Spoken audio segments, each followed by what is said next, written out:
அண்ணே அண்ணே வீட்டுல யார் அண்ணே இருக்கீங்க?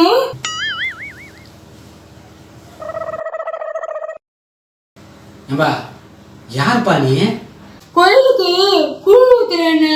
உங்களால முடிஞ்ச காலத்தை கொடுங்க, வாக்கிங் போலாம் தான் வந்தேன். வேம்புலி அம்மன் கோயிலுக்கு கூழ் ஊத்துறோம், டொனேஷன் எடு. கோயிலுக்கு காசா? சரி அதெல்லாம் இருக்கட்டும். வீட்டுக்கு வெளியில தானே நின்று காசு கேட்கணும். நீ எப்படி சொல்லாம சரணம் கதவு தரணும் உள்ள வர? அட போங்கண்ணா, நம்மனா ஊர் பேர் தெரியாத ஆளா? நம்ம ஊர்ல வேலை நினைக்கிறீல்ல, அவங்களோட தம்பி பையன் தானே நானு. தெரிஞ்சதுனால தைரியமா உள்ள வந்தேன். சரி எந்த கோயிலுக்கு கூழ் ஊத்த போற? எது காசு தரணும்? கூழு குடிக்க வேணா வர்றேன், குடுக்கறதுக்குலாம் ஒண்ணும் இல்ல.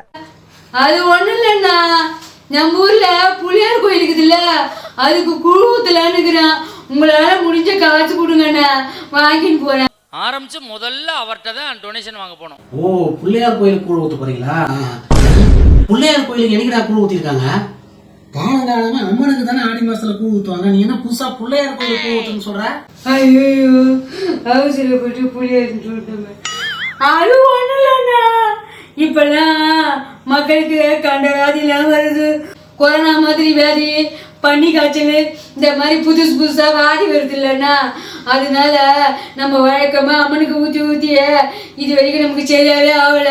இந்த வருஷம் புளியாருக்கு ஊற்றி பார்ப்போமே, அப்பயாச்சும் மக்கள் குரலாம் தீர்தான்ட்டு நம்ம ஊர்ல எல்லா பெரிய மனுஷனும் சேர்ந்து முடிவு பண்ணிக்கிறானுங்கண்ணா. நீ சொல்றது சரிதான்டா. இப்பதான் கொரோனா, சிக்கன் குனியா, மட்டன் குனியான்ட்டு ஏகப்பட்ட வியாதி வந்துதான் இருக்குது. பெரியவங்களா பார்த்து முடிவு எடுத்தா ஏதாவது அர்த்தம் இருக்குதான் செய்யும். நம்ம எதுவும் கேள்வியும் கேட்க முடியாது. ஏதாவது தப்பா பேசுறோம், நாத்திகம் பேசுறோன்னு தப்பா சொல்றீங்க. சரி பண்ணிட்டோம். சரி, என்னால முடிஞ்சது ஒரு 101 ரூபாய் தரேன், வாங்கிக்க. என்னன்னு இப்படி 101 ரூபாய்ன்றா? கோட்டருக்கே பத்தாது பிள்ளைங்க. கோட்டருக்கு பத்தாதா? என்ன சொன்னப்பா? அது ஒண்ணும் இல்லைண்ணே, அது ஒண்ணும் இல்ல. கோழி கட்டிக்கே பத்தாதுன்னு சொன்னேண்ணே. எதனா போட்டு கொஞ்சம் கொடுங்கண்ணே. சேர்த்து கொடுனா ஒரு 1 ரூபாய் எக்ஸ்ட்ரா போட்டு 102 ரூபாய் தரேன், வாங்கிக்க.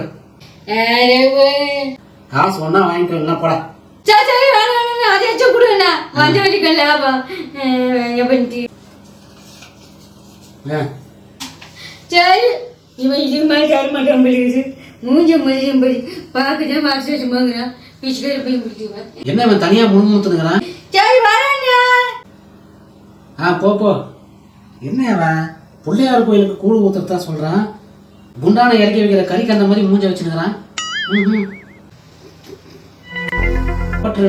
ரொம்ப டவுட்டா. தம்பி ஒரு நிமிஷம் இருடா. டே தம்பி,